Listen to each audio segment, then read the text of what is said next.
Good morning students. आज हम हिंदी क्षितिज के काव्य खंड के अध्याय 2 तुलसीदास जी का अध्ययन करेंगे। सबसे पहले हम तुलसीदास जी का जीवन परिचय पढ़ेंगे। तुलसीदास जी का जन्म उत्तर प्रदेश के बांदा जिले के राजापुर गांव में सन 1532 में हुआ था। कुछ विद्वान उनका जन्म स्थान सोरों भी मानते हैं। तुलसी का बचपन बहुत संघर्षपूर्ण था। जीवन के प्रारंभिक वर्षों में ही माता पिता से उनका बिछोह हो गया। कहा जाता है कि गुरु कृपा से उन्हें राम भक्ति का मार्ग मिला। वे मानव मूल्यों के उपासक कवि थे। राम भक्ति परंपरा में तुलसी अतुलनीय है। रामचरितमानस कवि की अनन्य राम भक्ति और उनके सृजनात्मक कौशल का मनोरम उदाहरण है। उनके राम मानवीय मर्यादाओं और आदर्शों के प्रतीक है, जिनके माध्यम से तुलसी ने नीति, स्नेह, शील, विनय, त्याग जैसे उदात्त आदर्शों को प्रतिष्ठित किया। रामचरितमानस उत्तरी भारत की जनता के बीच बहुत लोकप्रिय है।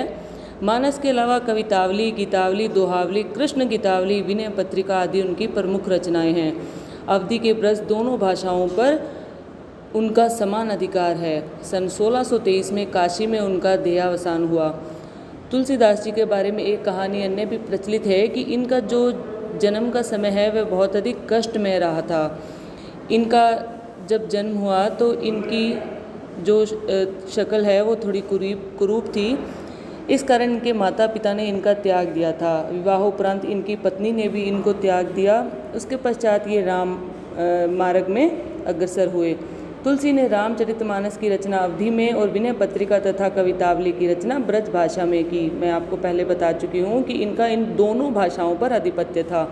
उस समय प्रचलित सभी काव्य रूपों को तुलसी की रचनाओं में देखा जा सकता है। रामचरितमानस का मुख्य छंद चौपाई तथा बीच बीच में दोहे, सोरठे, हरि गीतिका तथा अन्य छंद पिरोए गए हैं।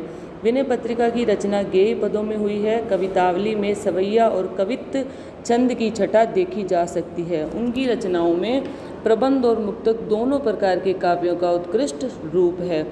यह अंश रामचरितमानस के बालकांड से लिया गया है। सीता स्वयंवर में राम द्वारा शिव धनुष भंग के बाद मुनि परशुराम को जब यह समाचार मिला तो वे क्रोधित होकर वहां आते हैं। शिव धनुष को खंडित देखकर वे आपे से पार हो जाते हैं। अब देखिए राम लक्ष्मण परशुराम संवाद।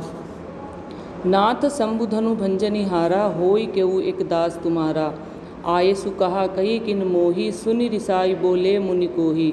सेवक सो जो करे सेवकाई, अधिकरनी करी करिए लड़ाई। सुनो राम जेहि शिव धनु तोरा, सहस बाऊ सम सो रिपु मोरा। सो बिलगाऊ बिहाई समाजा, नत मारे जेहि सब राजा। सुनि मुनि बचन लखन मुस्काने, बोले पर सुदरहि अवमाने। बहुत अनुही तोरी लरकाई, कबहु न असिरिस कीनी गोसाई। ये धनु पर ममता के हेतु, सुनि रिसाई करे भृगुकुल केतु। अब ये जो प्रसंग है वो रामचरितमानस के बालकांड से लिया गया है। सीता स्वयंवर में राम द्वारा जब शिव धनुष भंग किया जाता है तो मुनि परशुराम को जब ये सूचना मिलती है तो वे अत्यंत क्रोधित होकर उस सभा में आते हैं और शिव धनुष को खंडित देकर वे आपे से बाहर हो जाते हैं। तत्पश्चात राम के द्वारा उन्हें समझाया जाता है कि क्या नाथ शंभु धनु भंजनी हारा, होई केऊ एक दास तुम्हारा, कि हे नाथ, शिव धनुष के तोड़े जाने से कुपित परशुराम को शांत करने के लिए राम ने विनम्रता पूर्वक कहा, हे नाथ, इस धनुष को तोड़ने वाला आपका कोई दास ही होगा। आये सु कहा कही किन मोई, सुनि रिसाई बोले मुनि कोही। आपका क्या आदेश है मुझे बताइए। सुनि रिसाई बोले मुनि कोही। यह सुनकर क्रोधित स्वभाव वाले मुनि परशुराम क्रोध में भरकर बोले, सेवक सो जो करे सेवकाई। सेवक वह होता है जो सेवा का कार्य करे।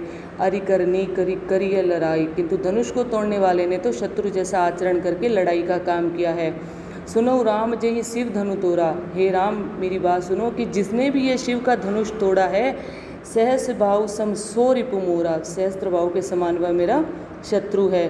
सो बिलगाऊ बिहाई समाजा, नत मारे जेहि सब राजा। जिसने भी ये शिव धनुष तोड़ा है वह सहस्त्र भाव के समान मेरा घोर शत्रु है।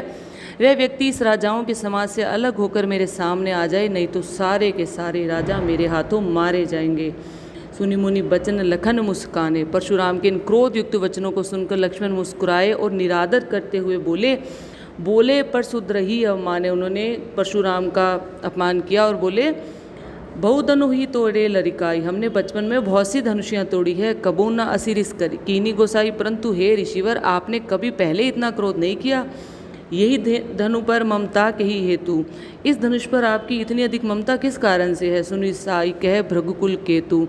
लक्ष्मण के व्यंग्य वचन सुनकर भृगु वंश की ध्वजा के समान परशुराम क्रोधित हुए और बोले, रे नृप बालक काल बस बोलत ताहि न संभार। कि अरे राजकुमार, तुम काल के वशीभूत होकर इतना बोल रहे हो। बोलत ताहि न संभार, जो तुम मेरे से सही तरीके से बात नहीं कर रहे हो। धनु ही सम त्रिपुरारी धनु विदित सकल संसार। तुम्हें नहीं पता कि सारा संसार यह जानता है कि यह शिव का धनुष उन धनुषियों के समान नहीं है, बल्कि यह महादेव शिव शंकर का धनुष है।